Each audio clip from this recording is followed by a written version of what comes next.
After the collapse of the Golden Horde, Crimea found itself at the crossroads of interests, as trade routes between the East and Europe passed through the peninsula, and power over it was divided among the descendants of the Horde, Genoese merchants, and Lithuanian princes.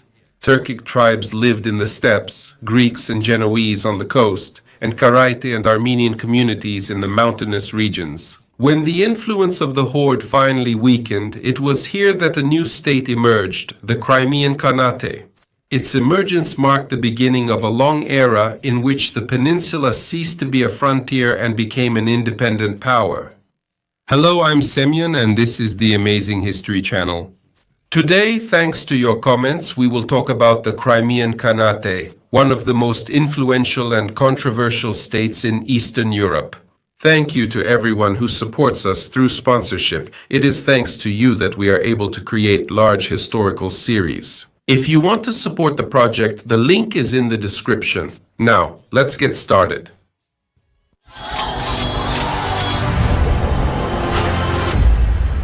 Long before the Crimean Khanate emerged, the peninsula had already joined major steppe empires multiple times.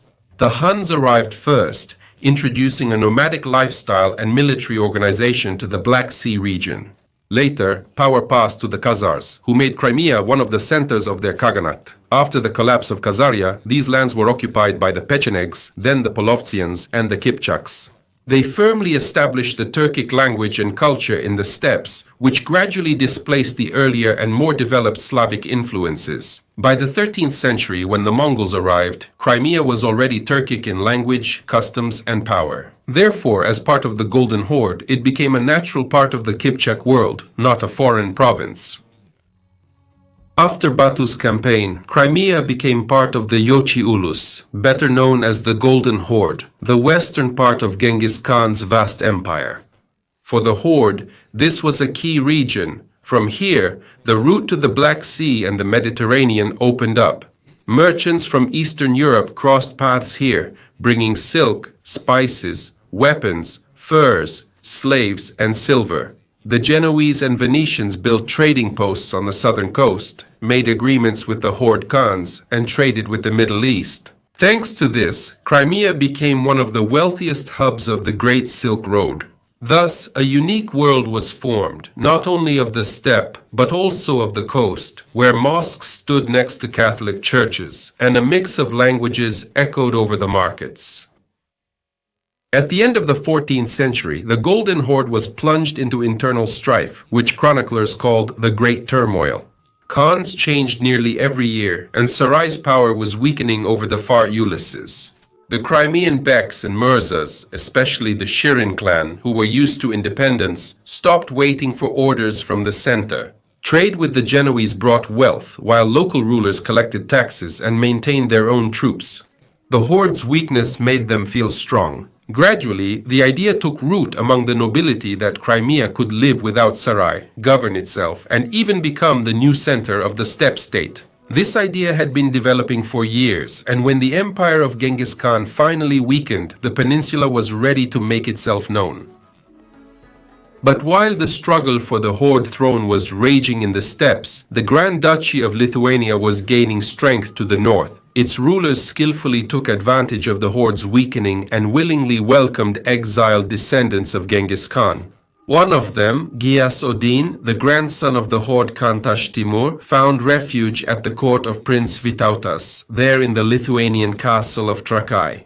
His son, Khadzhi-Giray, was born there. The future first Crimean Khan Khadzi grew up among Lithuanian knights and Tatar warriors. Listening to stories about the greatness of the Horde and the defeats of its heirs, Vytautas treated the Giray family favorably, allowed them to keep their own detachment, and even granted them small estates. The young Khadzi received an education, could read and write, knew Turkic, Arabic, Polish, and probably Latin as well. He learned early on what many steppe princes lacked, skill and diplomacy. When another period of turmoil began in the Horde and the power of the Khans weakened, the Crimean Beks decided to invite a descendant of Chinggis Khan who could unite the peninsula. Vytautas supported this idea. A strong Crimea under the protection of Lithuania was also beneficial to him. In 1427, Khadzhi-Giray entered Crimea at the head of his own army and captured several fortresses, but soon part of the Crimean nobility betrayed him, and Khadzhi-Giray was forced to retreat. In 1441, at the insistence of the Crimean clans, he was once again invited to Crimea. Now he had the support of the Shirins, the most influential clan of the steppe, and an alliance with Lithuania, which saw him as a useful neighbor. In the spring of that year, Khadzhi-Giray entered the peninsula and was solemnly proclaimed Khan in Kirk-Ore. Thus, a new state appeared on the map of Eastern Europe, the Crimean Khanate. Khadzhi-Giray, he immediately faced the challenge of uniting lands long ruled by different clans and traditions. He understood that being related to Genghis Khan alone was not enough, so he relied not only on force but also on alliances with the local nobility.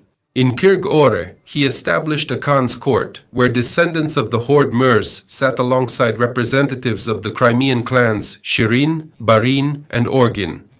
Thus, gradually, a new political center emerged, independent from Sarai. The main task of the Khan was to strengthen order. He organized tax collection, restored trade with the Genoese colonies on the coast, and ensured the safety of caravan routes. Eastern fabrics, wine, and bread once again appeared in the markets, which were sent to the ports of the Mediterranean. Khadzhi-Giray sought to show his neighbors that Crimea was capable of living not by robbery, but by trade and craftsmanship. His rule was not only about internal development, but also a continuous struggle for recognition. The Khans of the Horde refused to accept losing Crimea, forcing Khadzhi-Giray to repel their campaigns multiple times. Each victory solidified the new power and transformed Khadzhi-Giray from a pretender to a true ruler. Gradually, the Crimean Khanate became an independent power. Its neighbors, Lithuania, Poland, Muscovy, and the Genoese, made treaties with the Khan and recognized his title. In letters and charters, he called himself the ruler of the Great Horde and the throne of Crimea. His power extended far beyond the peninsula. Tribes in the Kuban and in the steppes between the Dnieper and the Don recognized his authority. When Khadzhi-Giray died in 1466, he left behind not just a domain, but a formed state, with its own dynasty, its own laws, its own capital, and an authority that even sultans respected. After Khadzhi-Giray died, a power struggle began in Crimea. The eldest son, Nur-Devlet, first took the throne and sought support from the descendants of the Horde Khans, who still held influence in the steppes.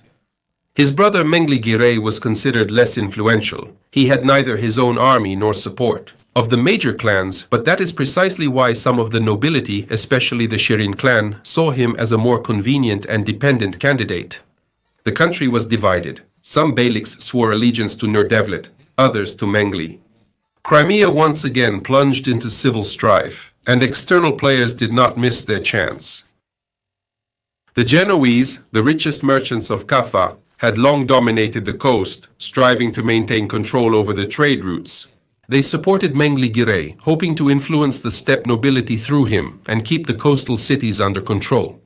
In 1469, aided by Genoese funds and soldiers, Mengli overthrew his brother and took the throne, but the alliance proved unstable. Nur-Devlet soon returned with an army from the Horde and seized power again. Mengli escaped to Kaffa, protected by the same Genoese who had once helped him gain power.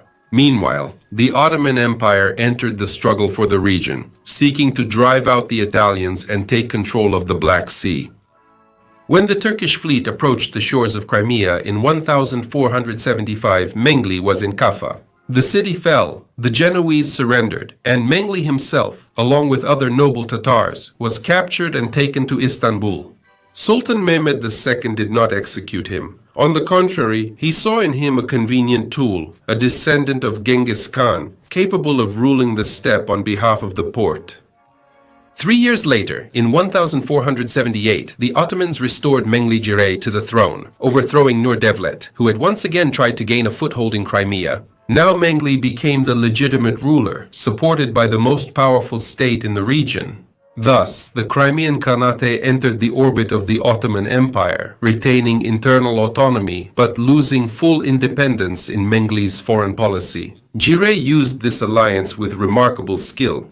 With Turkish ships' support, he drove out the Genoese, restored order in the steppes, and ended internal unrest. Thanks to peace with the Ottomans and trade with Europe, the Khanate experienced a brief but notable dawn. He reinforced borders, set up tax collection, organized the base power, and made the Khan's court the political center with a new governance system. It was during the reign of Khadzhi-Giray that the Khanate's capital was moved to Crimea, and Khadzhi-Giray became the new capital and symbol of the Giray era. Trade with the Ottoman Empire and neighbors generated revenue, while steppe caravan routes carried grain, wine, leather, and weapons. Khadzhi-Giray managed not only to restore order, but also to strengthen Crimea's authority on the international stage. He maneuvered between the powers, trying not to let the Khanate become a pawn in someone else's game with the Ottomans. He was bound by a vassal alliance, had trade relations with Poland and Lithuania, and had a complicated relationship with Moscow, where rivalry and calculation were intertwined. When the Khan of the Great Horde, Ahmad, tried to bring Rus back under his influence, Khadzhi-Giray supported Grand Prince Ivan III, seeing the Horde as a common enemy. In 1480, his raid on Lithuanian lands disrupted Ahmad's campaign and helped Moscow finally free itself from the Horde's domination. Ironically, a descendant of Genghis Khan ended the Golden Horde's history. When Khadzhi-Giray died in 1515, he left behind a strong authority, a developed capital, and sons ready to inherit his domain and preserve his system. After Khadzhi-Giray's death, Crimea was already an independent center of power, standing between the three major powers of that time: the Ottoman Empire, the Muscovite state, and the Grand Duchy of Lithuania, which then united most of the Belarusian and Ukrainian lands. The first decades of the 16th century were marked by the strengthening of internal order. Mengele's sons and grandsons enhanced his governance, subdued rebellious beys, fortified Perikop, monitored steppe roads, and managed tax collection. Khadzhi-Giray was quickly turning from a camp into a real capital with a Khan's palace, mosques, madrasas, and markets where merchants from Kaffa, Ottoman provinces, and Lithuania gathered. However, Crimea remained a state of cavalry, and its strength was still measured not by its walls, but by its speed. These raids reached their greatest scale under Devlet Giray in the mid-16th century. Devlet inherited not only the throne, but also a complex balance of relationships. Under the Sultan's patronage, he had to maintain independence while showing strength to his northern neighbors. The main adversary became Muscovy, which, under the rule of Ivan the Terrible, was rapidly expanding to the south. In response, Crimea launched several campaigns, sometimes with Ottoman approval and sometimes independently. The culmination was the 1571 campaign when Devlet Giray, bypassing Russian fortifications, made a swift advance to Moscow. The city burned, thousands of people died or were taken captive. But just a year later, fortune turned against the Khan at Molody, where Moscow troops crushed the Crimeans. This battle showed that the old methods of raids no longer produced the same results. Muscovy was turning into an empire with a new army and a line of fortresses. Nevertheless, the defeat did not diminish the power of the Khanate. The Crimean cavalry was still considered one of the best in Eastern Europe, and the Khanate maintained control over the steppes, trade caravans, and coastal cities. After the mid-16th century, the map of Eastern Europe changed. In place of the Grand Duchy of Lithuania and the Kingdom of Poland, a new state appeared. The Polish-Lithuanian Commonwealth was a union of two crowns that united vast territories from the Baltic to the Black Sea. For the Crimean Khanate, this meant the emergence of a new and extremely unpredictable neighbor. On paper, the Polish-Lithuanian Commonwealth was the Christian shield of Europe, but in reality, a force was growing within it that would constantly make adjustments to the geopolitical balance. Zaporizhian Sich. The Zaporizhians were officially under the Polish king but lived by their own laws, forming a free community where neither the nobilities nor the king's decrees applied. They built their fortifications on the Dnipro rapids, knew how to fight both on horseback and in their boats, and very quickly became key players in the region. A long history began between the Cossacks and the Tatars, sometimes war, sometimes temporary alliances against common enemies. For Crimea, the appearance of the Sich became both a threat and an opportunity. The Cossacks raided coastal towns and Tatar uluses, but at the same time, they often fought against the Ottomans, which made them a useful counterbalance for Khadzhi-Giray. In the early 17th century, Cossacks grew powerful enough to raid Asia Minor by sea, while Crimean raids reached Podolia and Volhynia. Both sides sought to justify their actions, but it was really a fight for control of the Black Sea region. The culmination of this confrontation was Petro Konashevich Sahaydachny's campaign against Kaffa in 1616. The Zaporozhians suddenly attacked the main slave market of the Black Sea, broke into the city, and freed hundreds of captives. This was an alarming signal. The sea no longer belonged exclusively to the Ottomans. In the 16th and early 17th centuries, a new power triangle emerged in the steppes and on the coasts: Crimea, the Polish-Lithuanian Commonwealth, and the Zaporozhian Sich. All three acted in their own interests: the Khanate for trade and raids, Poland for control over Ukrainian lands, and the Cossacks for their own freedom. Alliances and enemies constantly shifted between them, but none of the players could exist anymore without taking the other two into account. In the 16th century, the Crimean Khanate was a complex and vibrant state, where steppe traditions were combined with elements of Eastern bureaucracy and Muslim law. The Khan's power was considered sacred, since each of the rulers was descended from Genghis Khan himself, which meant they had a divine right to the throne. But unlike in Mongol times, the Khan was no longer an absolute ruler. His power depended on how well he could negotiate with the clans and keep the steppe, the sea, and the court in balance. The pillars of power were the beks, the heads of clans and the owners of beyliks, who governed the lands on behalf of the Khan. Among them stood out several influential clans like the Shirin, who formed a kind of aristocratic core of the Khanate. The beks gathered in the Divan Council to decide major issues like declaring war, collecting taxes, and appointing officials. The Khan led the council but didn't always control it. He had to consider the elders' opinions and sometimes yield to them. To avoid rebellion, the beks were required to provide troops and collect taxes, as well as ensure the security of their lands. Taxes went to the Khan's treasury, from which the army, the court, and diplomatic missions were maintained. Unlike Western states then, Crimea lacked a permanent bureaucracy. It relied on personal connections, loyalty, and clan authority. The army of the Crimean Khanate was its main strength. Its core was made up of light, swift, and battle-hardened cavalry. During constant campaigns, each bey provided a detachment of warriors armed with bows, sabers, and spears. They served at their own expense, receiving land or a share of the loot. Such a system made the army mobile and inexpensive for the state. On campaigns, the Tatars moved quickly, traveled light, and could cover up to 70 versts in a day. The Crimean cavalry struck terror into their neighbors, but at the same time was considered disciplined by steppe standards. The Khan made sure that raids did not turn into chaos, otherwise trade would suffer. The state religion was Sunni Islam, which had been brought in during the time of the Horde.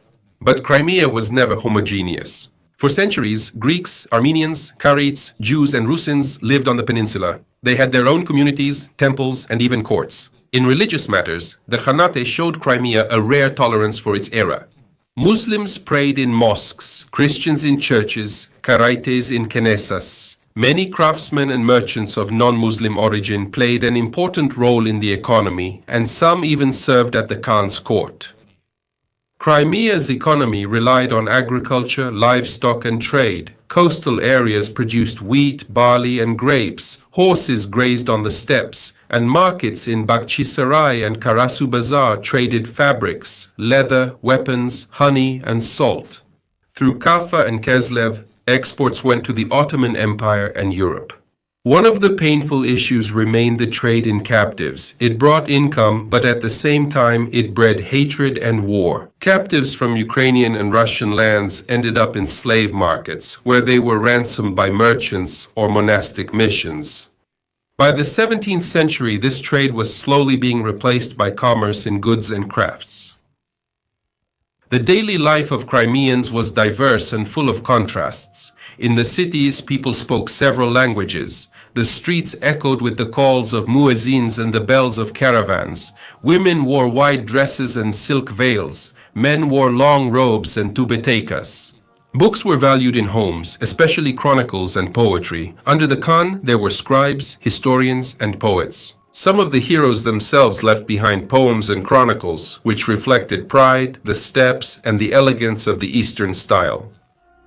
By the 17th century, the Crimean Khanate had reached the height of its influence and at the same time had come to the limits of its capabilities. The world around was already changing. The Ottoman Empire, which had been its protector for centuries, was beginning to lose ground in the north, while Moscow was growing, turning into a centralized kingdom and increasingly looking toward the Black Sea in the west. The Polish-Lithuanian Commonwealth, once powerful, entered a time of internal crises and Cossack uprisings.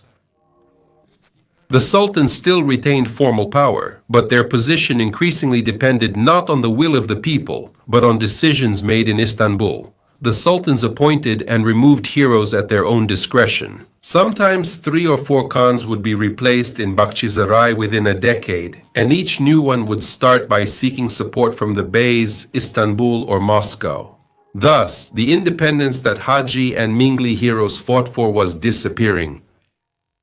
The events of the mid-17th century, especially the uprising of Bogdan Khmelnytsky, became a particularly difficult trial for the Khanate. At first, Crimea sided with the Cossacks. The alliance between Khmelnytsky and Khadzhi-Giray III brought loud victories at Zhovti Vody and Korsun. For Khadzhi-Giray, this was not an alliance but a political tool. The Khan helped only as much as it maintained the balance of power. He did not want the complete defeat of Poland, because a too powerful Zaporizhzhia could become a new source of threat on the northern borders. Therefore, when the Cossack army approached decisive battles, the Crimean cavalry often left the field. That was the case at Berestechko, and it happened again later. The alliance was collapsing, with the Tatars pursuing their own interests and maneuvering between Warsaw and the Sich. In the 18th century, Crimea grew more vulnerable as the Ottoman Empire declined and Russian troops appeared increasingly on its northern borders. Petersburg openly spoke about reaching the Black Sea, and Crimea was the first step on that path. The Khans maneuvered, some sought the Sultan's support, while others secretly negotiated with Russian diplomats, offering loyalty for independence from the Porte. Each new step made the country increasingly independent. Subtitles by Dimatorzok. After the mid-18th century, the great empires ultimately controlled the fate of the Crimean Khanate. The Ottoman state, which had recently seemed eternal, was rapidly weakening, while Russia, under the rule of Yekaterina II, was quickly growing stronger and moving ever more decisively toward the Black Sea. And it was only a matter of time before the two powers would clash with each other. In 1768, the Russo-Turkish War began. Crimea, as a vassal of the Sultan, fought on the side of the Ottomans, but the victory was on the side of the Russian Empire. Its armies defeated the Turkish forces at Kagul and Larga, and its fleet crushed the Ottoman squadron at Chesme. Russian Empire troops occupied Crimea, and Russian garrisons first appeared in Bakhchisarai. The Ottoman Empire was forced to ask for peace, and in 1774, the parties signed the Treaty of Küçük-Kaynarca, named after the Bulgarian village where the negotiations took place. The Sultan recognized the Crimean Khanate's independence, while Russia gained the right to protect Ottoman Muslims and influence the Crimean Khan's selection. In reality, this independence turned out to be a trap. Without Ottoman support, Crimea was left alone with its northern neighbor, and now it was Petersburg that decided who would take the throne of Bakhchisarai. During these years, Khadzhi-Giray, an educated European-minded Khan, ascended the throne, dreaming of renewing the country. He tried to create a regular army, reform taxes, open schools, and limit the power of the Beys. But his innovations caused a storm of discontent. The nobility feared losing their influence, and the clergy declared his reforms alien to Islam. When uprisings broke out, Petersburg took advantage of the situation, claiming it had to intervene to restore order and protect the legitimate Khan. This intervention was the drama's final act. In 1783, Yekaterina II officially announced the incorporation of Crimea into the Russian Empire. Khadzhi-Giray abdicated the throne and soon died in exile. Thus ended the history of a state that for 3 centuries maintained a balance between the steppe and the sea, between freedom and the patronage of great empires. Well, that's all from me. Thank you for watching, and I'll see you in the next episode. Goodbye, everyone.